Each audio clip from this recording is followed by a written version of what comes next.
Pues en la sesión de hoy ha tenido lugar un debate muy interesante en torno al tema de redes sociales y Big Data. En esa mesa ha estado el doctor Ignacio Sánchez Medrano, que es neurólogo del Hospital Ramón y Cajal y además experto en Big Data. Ignacio, buenas tardes. Buenas tardes. En primer lugar, muchas gracias por atendernos, que sé que es una persona pues bastante ocupada, ¿no? Y que todo el mundo tiene siempre alguna pregunta que hacerle. Gracias.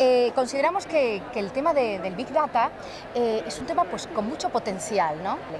Pues sí, al menos tenemos ya en marcha 6 proyectos de Big Data en la Unión Europea, en el Horizonte 2020, en salud hablamos, y está emergiendo esta potencia en salud en general a través de proyectos, empresas, porque es capaz de describir la realidad de una manera más fina de lo que hacíamos hasta ahora, es decir, ver correlaciones, ver verdades, ¿no?, donde antes estábamos ciegos, porque la mente humana no es capaz de gestionar tanto dato, que es al final lo que es el Big Data, y en segundo lugar porque nos permite predecir. Cuando yo tengo mucho histórico de datos, puedo anticipar lo que va a ocurrir, como hacemos con el tiempo o con el tráfico. Entonces, esto está llegando a la salud.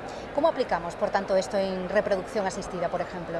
Bueno, en reproducción asistida podemos acumular gran cantidad de datos. Todos los días cuando se ven a los pacientes se anota mucho sobre ellos, se hacen muchas pruebas.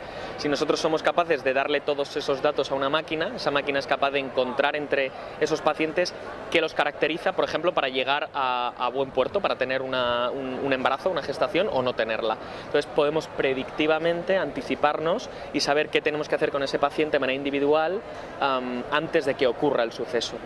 Quizás algo que preocupa puede ser aquello del anonimato. ¿Cómo lo salvamos? Bueno, lo bueno de este tipo de tecnologías es que no necesitas saber quién es el paciente, solo necesitas saber cuáles son los datos clínicos. Es información agregada, es más o menos como decir que es un libro de medicina, ¿verdad? Los libros de medicina se escriben con datos de pacientes, pero no vulneran la privacidad de nadie. Pues esto del Big Data es como un libro muy listo, pero en ese sentido no estás necesitando los datos de nadie para venderle nada.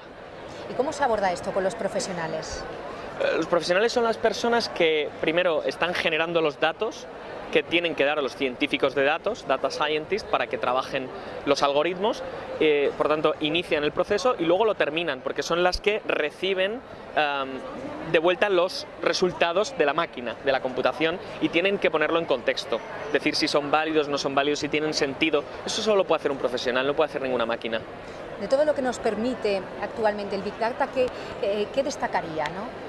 Yo creo que lo más fascinante que nos ha pasado en los últimos, por hablar de cosas recientes, los últimos 2 meses ha sido, en primer lugar, la aprobación por la FDA, por Estados Unidos, de una inteligencia artificial plenamente autónoma, sin intervención humana, que a base de ver muchos millones de datos de fondo de ojo, es capaz de anticipar, de diagnosticar una enfermedad como es la retinopatía diabética. Esto es un hito en la historia de la humanidad y ya está en las consultas de los médicos de atención primaria en Estados Unidos.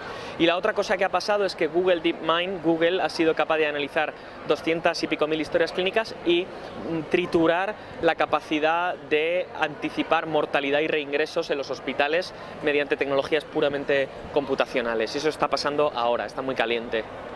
Ignacio, pues muchísimas gracias por atendernos. Gracias a ti, a vosotros.